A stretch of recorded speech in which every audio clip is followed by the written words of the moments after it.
ذرا تصور کریں کہ کوئی آپ کے سامنے کھڑا ہے اور ایک ہاتھ میں زندگی ہے اور دوسرے ہاتھ میں موت، اور وہ کہے کہ ان میں سے ایک کا انتخاب کریں۔ اور آپ پورے ہوش و حواس میں مطلب ہنستے ہوئے موت کو چن لیں۔ بالکل، صرف اس لیے کیونکہ آپ کے نزدیک سچائی اور جو آپ کے اصول ہیں وہ بس یوں ہی سانس لیتے رہنے سے کہیں زیادہ قیمتی ہیں۔ واہ، یہ تو واقعی کسی بہت ہی ڈرامائی فلم کا کلائمیکس لگتا ہے۔ ہاں، لیکن یہ کوئی فلمی کہانی نہیں ہے، یہ دراصل تاریخ کے عظیم ترین مفکر اور فلسفر سقراط کی اصل کہانی ہے، اور آج کے اس گہرے تجزیے میں ہم اسی داستان کی تہ تک پہنچنے کی کوشش کریں گے۔ بالکل، اور یہ بہت ضروری بھی ہے۔ ہاں، تو آج کا ہمارا مقصد ہی یہ سمجھنا ہے کہ کیسے ایک شخص جس نے اپنی پوری زندگی میں اپنے ہاتھ سے ایک لفظ تک نہیں لکھا، وہ آج بھی دنیا کی سوچ پر حکمرانی کر رہا ہے۔ مطلب اس نے سچائی کی خاطر زہر کا پیالہ پینا کیوں قبول کیا؟ دیکھیں، یہ واقعی انسانی تاریخ کا ایک انتہائی دلچسپ موڑ ہے، اور یہاں جو بات سب سے زیادہ قابل غور ہے وہ یہ ہے کہ سقراط کی زندگی کا فلسفہ اور اس کی موت یہ کوئی دو الگ الگ چیزیں نہیں ہیں۔ صحیح۔ مطلب اس کا جو مرنے کا انداز تھا وہ در حقیقت اس کے جینے کے مقصد کی حتمی توثیق تھی۔ اگر وہ اس دن موت کے ڈر سے کوئی سمجھوتا کر لیتا یا معافی مانگ لیتا تو شاید آج ہم بیٹھ کر اس پر اتنی تفصیلی گفتگو نہ کر رہے ہوتے۔ بالکل ایسا ہی ہے، اس کی موت نہیں اس کے خیالات کو ہمیشہ کے لیے امر کر دیا، اور یہ بات انسان کو سوچنے پر مجبور کرتی ہے کہ آخر کسی کے ذہن کی ساخت کیسی ہونی چاہیے کہ وہ موت کو اس قدر سکون سے گلے لگا لے۔ ہاں، اس کے لیے ہمیں تھوڑا پیچھے جانا پڑے گا۔ بالکل، اگر ہم اس کے خاندانی پس منظر کو دیکھیں جو ایتھنز میں 470 قبل مسیح کے لگ بھگ پیدا ہوا تھا، تو اس کے والدین کے پیشے بڑے دلچسپ تھے۔ بہت دلچسپ، ہاں۔ مطلب اس کا باپ ایک سنگ تراش تھا اور ماں ایک دائی یعنی مڈ وائف تھی۔ بظاہر یہ بہت عام سے پیشے لگتے ہیں، لیکن میں سوچ رہی تھی کہ ان دونوں پیشوں نے سقراط کے سوچنے کے انداز کی بنیاد رکھی ہے۔ یہ آپ نے بالکل درست نشاندہی کی ہے۔ اصل میں سقراط کے پورے فلسفے کا نچوڑ ان دو پیشوں میں ہی چھپا ہے۔ اچھا، وہ کیسے؟ دیکھیں، جب وہ اپنے باپ کو پتھر تراشتے ہوئے دیکھتا تھا نا، تو اس نے یہ بات سمجھی کہ ایک سنگ تراش پتھر کے اندر کوئی نئی شکل نہیں ڈالتا۔ شکل تو پہلے سے ہوتی ہے۔ بالکل، شیر کا مجسمہ اس پتھر کے اندر پہلے سے موجود ہوتا ہے۔ سنگ تراش کا کام صرف اس پتھر کے غیر ضروری حصوں کو ہٹانا ہوتا ہے تاکہ وہ مجسمہ ظاہر ہو سکے۔ واہ، اور پھر ماں کے پیشے سے؟ ہاں، اپنی ماں کے پیشے سے اس نے یہ عظیم سبق سیکھا کہ جس طرح ایک دائی بچے کو پیدا نہیں کرتی بلکہ ماں کے اندر موجود بچے کو دنیا میں لانے میں صرف مدد فراہم کرتی ہے، بالکل اسی طرح سچائی اور علم بھی نا انسان کے ذہن میں پہلے سے موجود ہوتا ہے۔ تو اس کا مطلب ہے کہ وہ خود کو کوئی روایتی استاد نہیں سمجھتا تھا جو لوگوں کے خالی ذہنوں میں علم انڈیل رہا ہو؟ بالکل نہیں، وہ کبھی دعویٰ نہیں کرتا تھا کہ اس کے پاس علم کا کوئی خزانہ ہے۔ وہ دراصل خود کو خیالات کی دائی سمجھتا تھا نا، جو لوگوں کو اندر جھانکنے اور سچائی کو خود دریافت کرنے میں مدد دیتا تھا۔ ہاں، یہی بات ہے، اور اس بات کی سب سے دلچسپ مثال ہمیں ڈیلفی کے مندر والے واقعے سے ملتی ہے۔ او ہاں، وہ کیریفون والا واقعہ۔ بالکل، ہوا کچھ یوں کہ سقراط کا ایک بہت پرجوش دوست تھا کیریفون۔ وہ ڈیلفی کے اس مشہور مندر میں گیا جہاں مانا جاتا تھا کہ دیوتاؤں کی طرف سے پیش گوئیاں کی جاتی ہیں۔ صحیح۔ اس نے وہاں جا کر پجارن سے ایک سوال پوچھا کہ اس پوری دنیا میں سب سے عقل مند اور دانا انسان کون ہے؟ اور جواب تو بہت حیران کن تھا، ہے نا؟ ہاں، پجارن کا دوٹوک جواب تھا کہ سقراط۔ یہ تو واقعی ایک بہت بڑی ستم ظریفی ہے۔ مطلب وہ شخص جو سرے سے علم ہونے کا دعوے داری نہیں، اسے دیوتاؤں نے سب سے دانا قرار دے دیا۔ اور جب سقراط کو یہ بات پتہ چلی تو وہ خود شدید حیران ہوا۔ ظاہر ہے اس کا رد عمل تو یہی ہونا تھا کہ میں کیسے ہو سکتا ہوں۔ اس نے سوچا کہ یہ تو ناممکن ہے، میں تو کچھ بھی نہیں جانتا۔ چنانچہ اس نے فیصلہ کیا کہ وہ اس پیشگوئی کو غلط ثابت کرے گا۔ تو پھر اس نے کیا کیا؟ وہ ایتھنز کے ان تمام لوگوں کے پاس گیا جو اپنے دور کے بہت پڑھے لکھے اور عقل مند مانے جاتے تھے۔ اس کا مقصد صرف یہ دیکھنا تھا کہ ان کا علم اس سے زیادہ ہے۔ لیکن جب اس نے ان مبینہ دانشوروں سے گفتگو کی نا تو اسے ایک خوفناک حقیقت کا اندازہ ہوا۔ اور وہ حقیقت کیا تھی؟ کہ وہ لوگ دراصل بے وقوف تھے۔ مطلب اس نے دیکھا کہ وہ لوگ دراصل اپنے ہی علم کے گھمنڈ میں مبتلا ہیں۔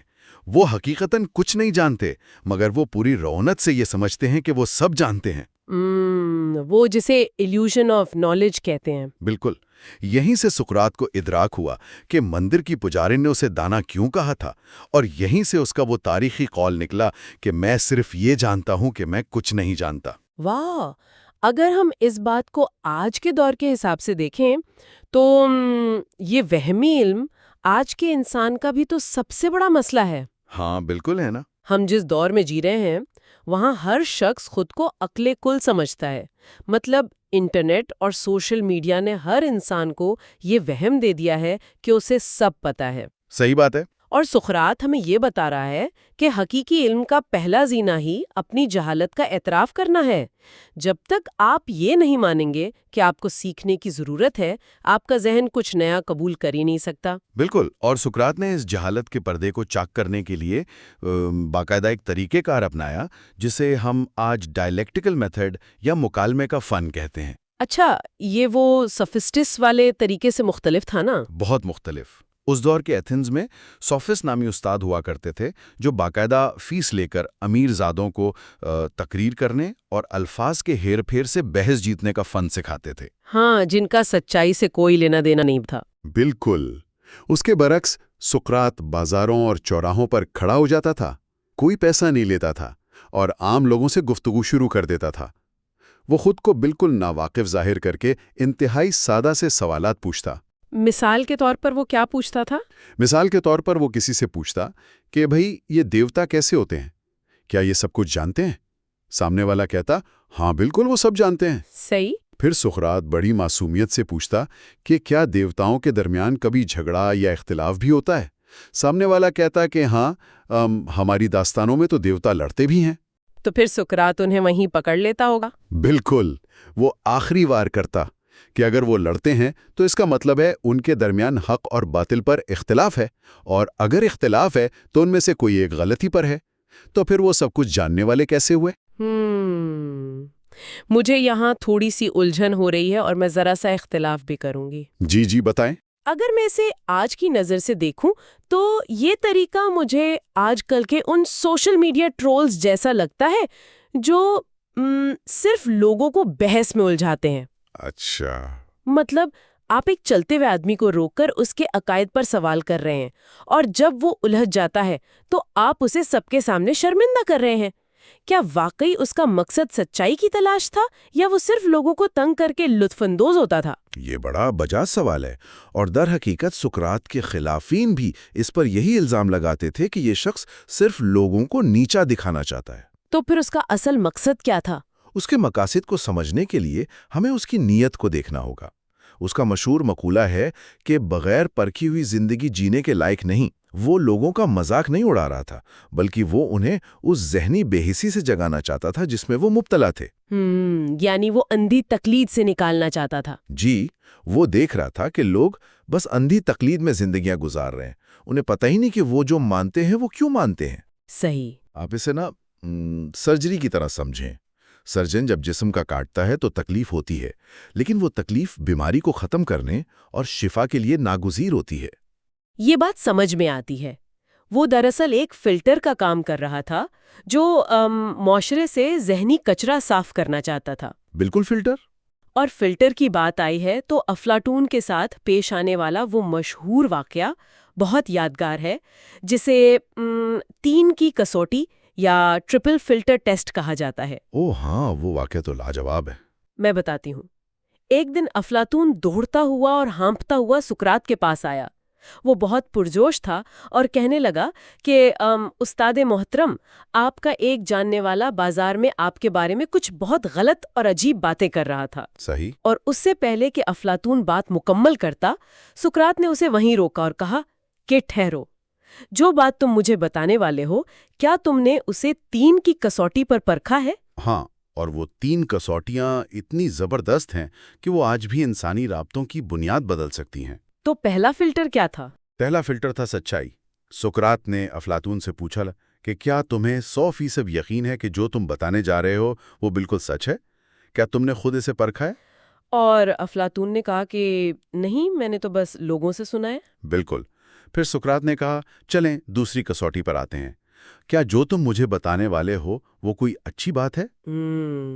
اور افلاطون کو شرمندگی سے انکار کرنا پڑا کہ نہیں، وہ تو بہت بری بات ہے۔ تب سقراط نے آخری کسوٹی پیش کی کہ کیا اس بات کا جو تم مجھے بتانے لگے ہو میرے لیے یا تمہارے لیے کوئی فائدہ ہے؟ افلاطون نے اعتراف کیا کہ نہیں، اس کا کوئی عملی فائدہ بھی نہیں۔ واہ! تو سقراط نے وہ تاریخی جواب دیا کہ جو بات نہ سچ ہے، نہ اچھی ہے اور نہ ہی اس کا کوئی فائدہ ہے، تو پھر اسے بتانے کا کیا جواز ہے؟ بالکل، اپنا وقت کیوں ضائع کرنا؟ میں ذرا تصور کر رہی ہوں کہ اگر آج ہم اپنے واٹس ایپ گروپس یا سوشل میڈیا پر صرف اس ایک اصول کا اطلاق کر لیں تو ہماری روزمرہ کی 90% گفتگو اور افواہیں اسی وقت دم توڑ جائیں۔ یقیناً وہ واقعی ایک ایسا عملی انسان تھا جو اخلاقیات کو زندگی میں لاگو کر رہا تھا۔ لیکن مسئلہ یہ ہے کہ جب آپ معاشرے کی منافقت کو اتنی بے دردی سے بے نقاب کریں گے تو آپ دوست نہیں بلکہ بہت سے طاقتور دشمن بنائیں گے۔ ہاں، اور سقراط کے ساتھ بالکل یہی ہوا۔ مقتدر حلقے، پجاری اور سیاستدان اس سے نالا ہونے لگے۔ اور اس دور میں تو مذہب پر سوال کرنا ویسے ہی بہت خطرناک تھا۔ جی، یہاں اناکساگورس نامی ایک اور مفکر کا واقعہ بہت اہمیت رکھتا ہے۔ اچھا، وہ چاند اور سورج والا؟ بالکل۔ اناکساگورس نے دعویٰ کیا تھا کہ چاند اور سورج کوئی دیوتا نہیں ہے، بلکہ سورج ایک دہکتا ہوا پتھر ہے اور چاند کی اپنی کوئی روشنی نہیں۔ اور ایتھنز کے لوگ اس پر بھڑک گئے تھے۔ ہاں، اسے شہر بدر کر دیا گیا۔ اور جب لوگوں نے سقراط کو گھیر کر پوچھا کہ تمہارا کیا خیال ہے، تو سقراط نے کہا کہ میں تحقیق کے بغیر نہ اسے غلط کہہ سکتا ہوں نہ صحیح۔ اس جواب نے قدامت پسندوں کو مزید مشتعل کر دیا۔ اور سیاسی طور پر بھی تو سقراط کو تنقید کا نشانہ بنایا جا رہا تھا نا؟ اس کا ایک شاگرد تھا السیبائریز، جو ایتھن سے غداری کر کے اسپارٹا سے جا ملا تھا۔ ہاں، تو لوگوں نے غداری کا سارا ملبہ سقراط پر ڈال دیا کہ یہ اسی کی تعلیمات کا نتیجہ ہے۔ اور اس سب پر سقراط کی جمہوریت پر تنقید۔ ایتھنز کے لوگوں کو تو اپنی جمہوریت پر بہت فخر تھا۔ بہت فخر تھا، لیکن سقراط کا استدلال بڑا چبھتا ہوا تھا۔ وہ پوچھتا تھا کہ اگر آپ کو سمندر کے سفر پر جانا ہو تو کیا آپ بحری جہاز کا کپتان ہجوم کے ووٹوں سے چنیں گے یا اس شخص کو چنیں گے جو جہاز رانی کا ماہر ہو؟ ظاہر ہے سب ماہر کو ہی چنیں گے۔ تو سقراط کہتا کہ ریاست چلانا تو جہاز چلانے سے 1000 گنا زیادہ پیچیدہ کام ہے، تو حکمرانوں کا انتخاب صرف اس بنیاد پر کیوں کیا جائے کہ وہ کتنے مقبول ہیں؟ ہاں، اس کا ماننا تھا کہ بغیر علم کے لوگوں کو ووٹ کا حق دینا دراصل ایک ہجوم کو اقتدار سونپنے کے مترادف ہے۔ اور یہی وہ ساری باتیں تھیں جنہوں نے اسے ریاست کا دشمن نمبر 1 بنا دیا۔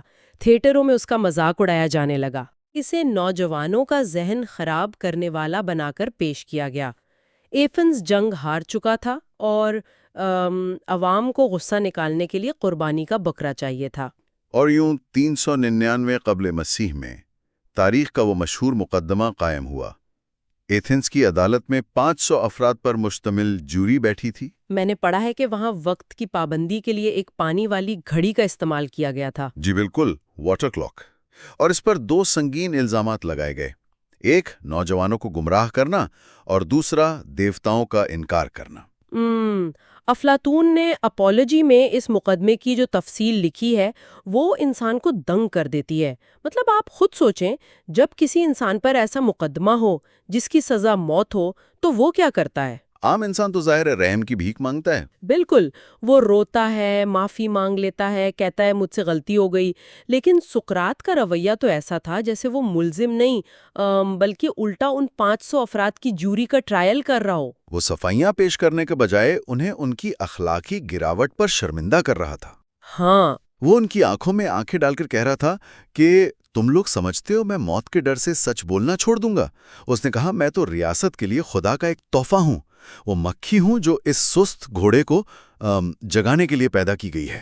اور اس نے تو یہ بھی کہا تھا کہ مجھے سزا دینے کے بجائے ریاست کو چاہیے کہ وہ مجھے سرکاری خرچ پر شاندار دعوتیں کھلائے۔ ہاں، یہ تو ناقابل یقین بے باکی تھی۔